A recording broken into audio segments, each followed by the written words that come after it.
Transmitting from the Mojave Wilderness in Joshua Tree, California, now is the time for Desert Oracle Radio, the voice of the desert. Night has fallen on the desert. A little bit of relief at the end of a late summer day. In the year of our peculiar misery, 2020.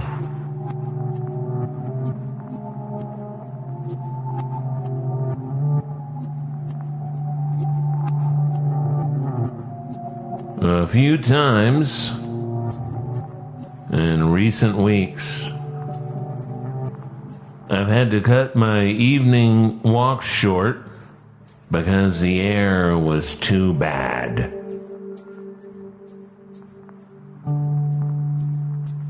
Getting that hour or so outside at sundown is about the only thing that makes life tolerable. In the dumb pandemic and dumb August at the height of monsoon season. Most people who live in the desert by choice simply do not care for perspiring. No thank you. Here's how to know if there's too much humidity. You need an air conditioner instead of just a good old cheap evaporative cooler, the Swamp Box Temple of Cool Air on a hot summer day. Watch the people gathered all around it, their heads tilted skyward. Unless it's mounted on the wall, in which case they aren't looking skyward. Anyway, it's a better God than most of them. At least it does something. Some of the time. When conditions are right.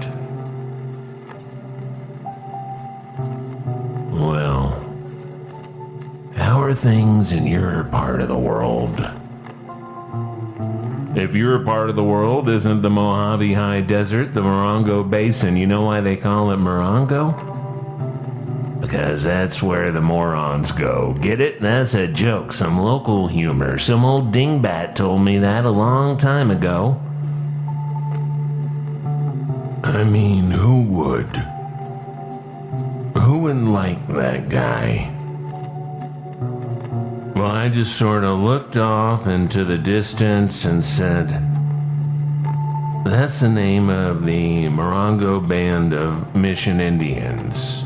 Moringa Yam, the Morongo people, from the Serrano word for clan. That's what this basin is named for. It's Morongo, Cahuilla, and Serrano land. And you should have seen this dingbat turn 7 darker shades of wino red. I ran into that guy years later and he saw me from across the room and he just left. Well, good riddance. You want to hear something insane? The last native speakers of what's called Pascahuila, the Morongo people's language, well, the last of them died just a few years ago. But the tribe has put the language together again on computers, spoken and written, so the new generation can learn it, use it in cultural pride.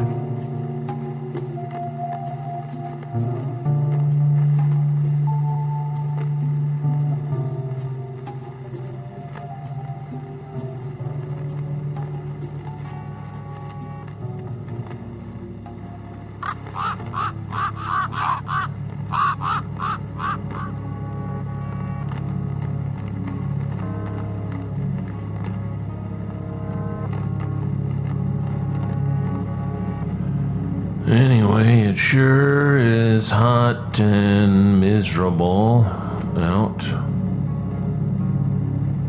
and inside for much of the day. If you've only got a swamp cooler, our fickle summer god doesn't work if it's too humid. And you know it's starting to affect my mind. I can't hop over to the bar and sit in the cool, dark air for a couple of rounds before I wander over to the movie theater for a nice air-conditioned matinee. Before maybe meeting up with some people at a nice indoor air-conditioned restaurant. I don't want to be a downer about it, but this is all going to be for the long term. How long, who knows, and when it changes, because everything eventually changes. Does it change for the better? Or for, the opposite?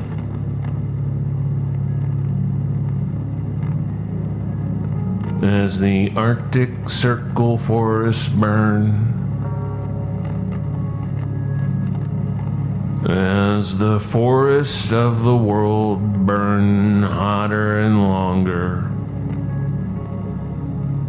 as the question of, where am I even going to evacuate to, becomes part of our lives for more and more of us, I want to bring something to your attention.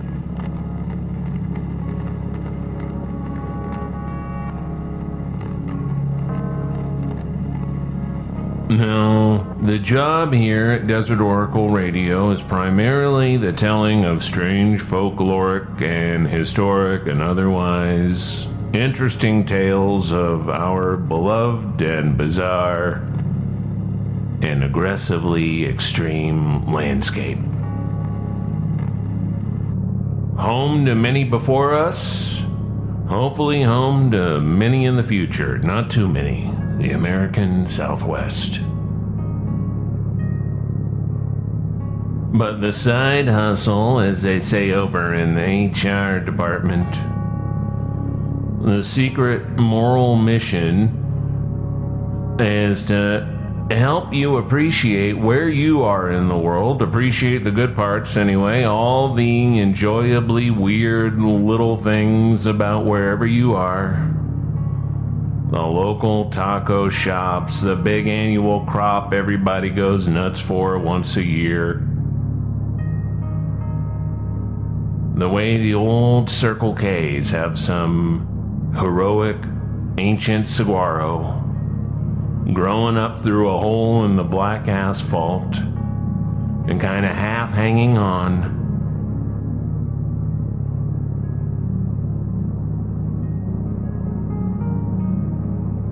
One of the beautiful things, especially the desert bighorn coming down in springtime to feast upon all the fresh greens.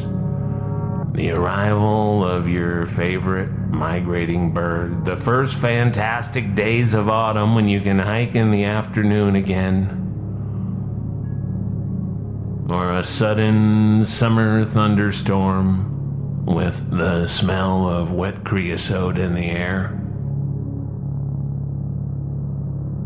Standing out in the downpour even though it's thundering and safety first, etc. Or second. Don't forget to be alive a little bit in the course of your safety. God knows there's enough of doing what you're told. We have to be realistic about the times ahead, is what I mean.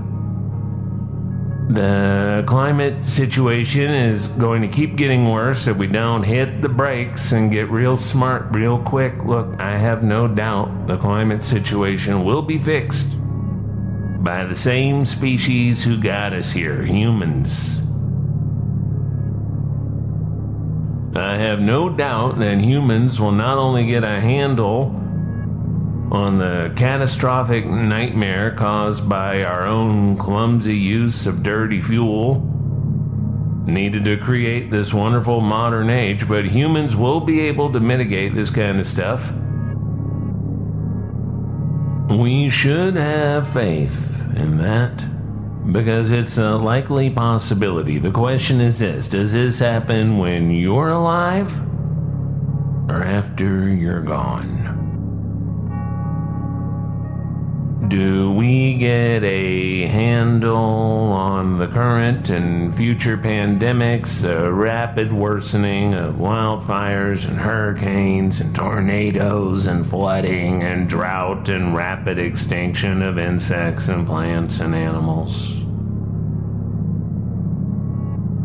And the rapid collapse of an already deeply unfair national economic culture, do we take care of that now, starting now, immediately and steadily over the next several years? Or do we let it get so bad, let it kill off a lot more of us? Let it get so bad that the next generation or the generation after that has to fix everything and be satisfied with a much lower bar of success. I've been hearing from people who are all planning the same kind of thing, variations of the same idea. They've got a group of friends or extended family or some combination, and they want to get set up off the grid, out of harm's way, and they want to achieve this by creating a community that will be closed off to the disease-ridden world outside. This is what was happening in the last years of the Western Roman Empire, as it just was not worth it anymore in the cities, especially with the plagues, the pestilence, waves of new diseases like the measles, bubonic plague. The government had more or less crumbled, but it sold itself off to all of its rivals, and then its rivals just subsumed it all, finished off a degenerate and pointless civilization that forgot why it needed to exist. Families were packing up and moving to the country. The wealthy people had villas, vacation houses on the coast or in the mountains by their vineyards, same as the billionaires today. The working class followed them, setting up in small, crude factories that served a villa or two. The city had fallen out of favor. Alexandria, the ancient world's biggest city with more than 300,000 people, saw its population drop by 90% in those years. And it dragged on that way for another couple of centuries. And when Napoleon briefly held Alexandria, one in a long line of foreign conquerors going back to its founder, Alexander the Great, well, most of the city was long abandoned. Maybe 6,000 people were still hanging around. A lot had happened: tsunamis, earthquakes, purges, civil war, religious war. And by the time the canal collapsed, the canal that brought fresh Nile water to Alexandria, well, there was nobody left in charge, nobody to get the workers out there to rebuild that canal. You know it's over when nobody even pretends like they're going to try to fix it. They know. And they sure as hell hope that you don't know. They just want to live out their golden years, their 80s and 90s and 100s, in the kind of easy street life they've always had. They know how bad it's going to get. They know how bad it is now. They caused it. Of course they know. But they've rolled the dice and read the cards, and they are at least semi-confident that they will die of extreme old age and excessive comfort while the old world dies around them. While the old world burns.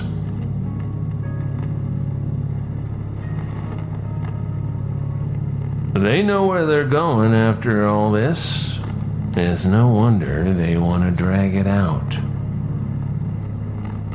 So how do you manage this sort of thing? A retreat from the pointlessly expensive cities where you can't do anything anymore. I mean, if you're not in that top fraction of the 1%. I don't think I'm giving anything away by telling you some of the ideas that people are kicking around.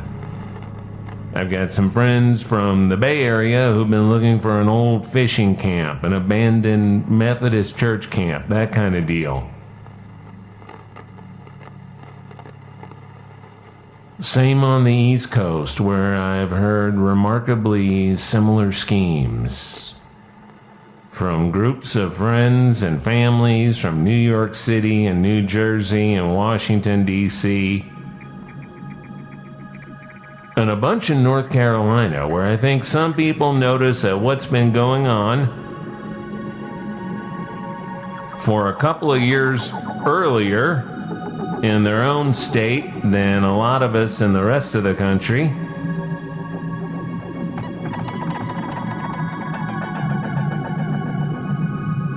If you are attempting something like this and you have figured it out and you don't mind sharing your knowledge, let me know. You can find me on the social media until it all gets shut down.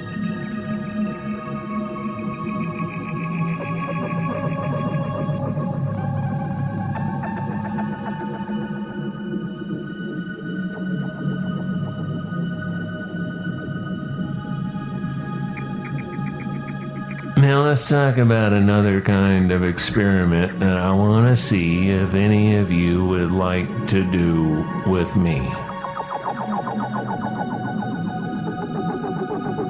It's called remote viewing.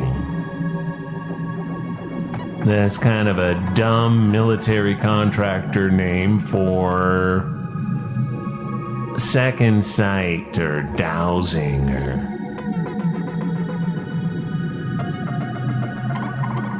the varieties of human psychic experience. Now, some years ago, there was a guy who was into the remote viewing thing up here in the high desert, and he had a bunch of us doing these experiments, and you can just do it on text by phone. The idea is that there's a target.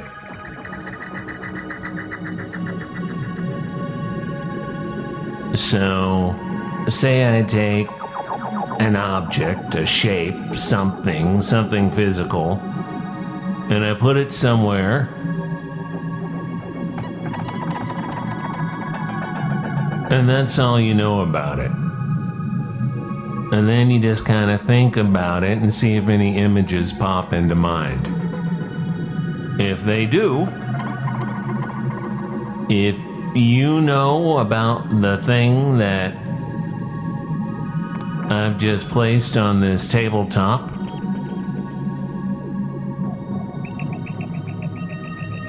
well, draw a picture of it, make a sketch of it, or just describe it. It's often easier to draw these things because you get the impressions as images in your mind. Images are often more useful than language.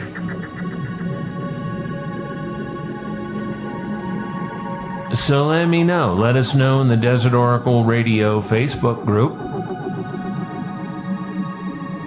You can join that if you like. Or on Twitter, or Instagram, or whatever.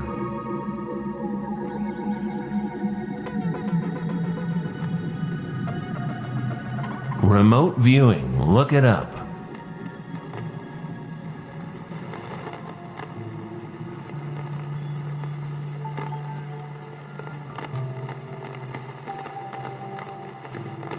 It's all sort of part of the same question, which is, have you ever been on a spiritual journey? It doesn't have to involve the sacred mushrooms that were likely the first plant humans ever worked to cultivate. It doesn't have to involve LSD or whatever current mystical brew is in fashion, brought back from the old times. It might be set off by a near-death experience or a series of deeply meaningful dream visitations, or intense states of meditation, or sometimes something that just sets you off in broad daylight. A walk in the wilderness, a lazy summer afternoon staring into space, the sound of bees buzzing around a desert willow. You don't know when it's coming. The spotlight from the night sky that zaps you on a lonesome back road. It might even happen in a church, a temple, a mosque, although not too often. Not a lot of religious experiences happen in a church. Not these days. So it goes.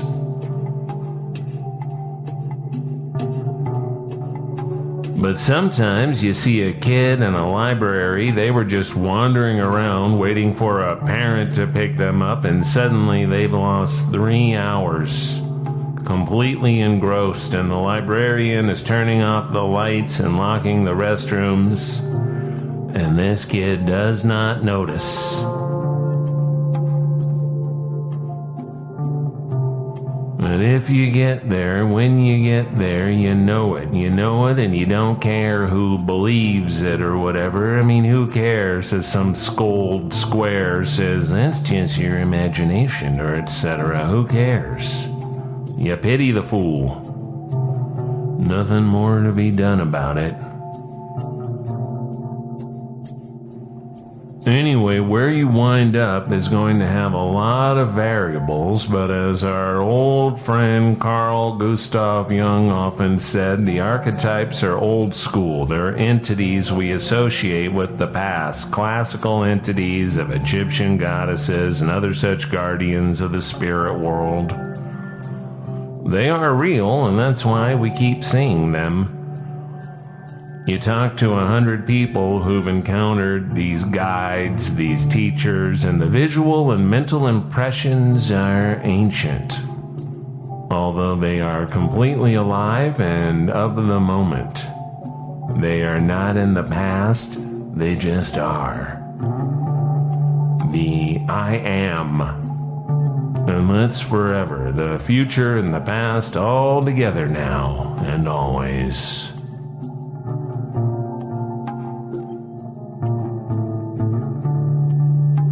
And the experience will stay with you, alive in the present moment for the rest of your life. As long as you remember it, which you always will. When times are tough, when life is hard and dull, when people just ain't no good, well, it will come back to you and you will receive strength and insight again and again. The insight, in fact, is revealed slowly. You might come out of the zone thinking you understand it all now. It's all so clear. But that's just the ecstasy of contact with the divine. Try to write down what happened, and you'll find haziness in the corners, cobwebs on the words that you form in your mind. It's got to steep for a while, and like a seedling now planted in your psyche, it will grow and develop over time. It's a slow growth initiative, an old growth forest, And every now and then you will get a new revelation. Or make sense of an old one.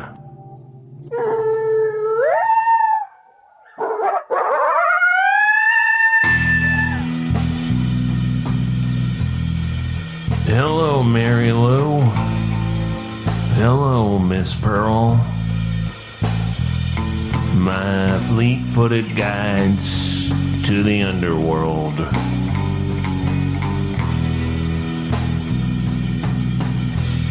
From Amboy to Zizix and across the Great Mojave Wilderness, this is Desert Oracle Radio, and I am your host, Ken Lane. You know, sometimes people ask me, hey, do you miss playing in bands, being in bands?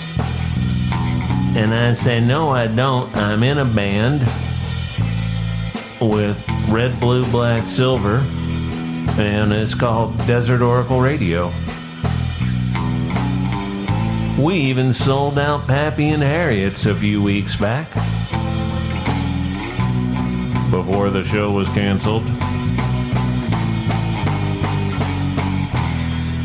RedBlueBlackSilver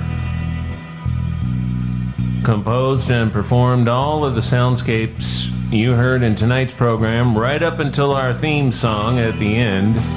That one we got from Pierre Langer. We broadcast on Friday nights from KCDZ 107.7 FM in Joshua Tree, 29 Palms, Yucca Valley, and beyond. Oh, and soon you're going to be listening to us on Lookout FM, broadcasting from 3 radio towers in the Los Angeles metropolitan area, Hollywood, Pacific Palisades for the West Side people, and Burbank. Lookout FM. We have some information about that on our website.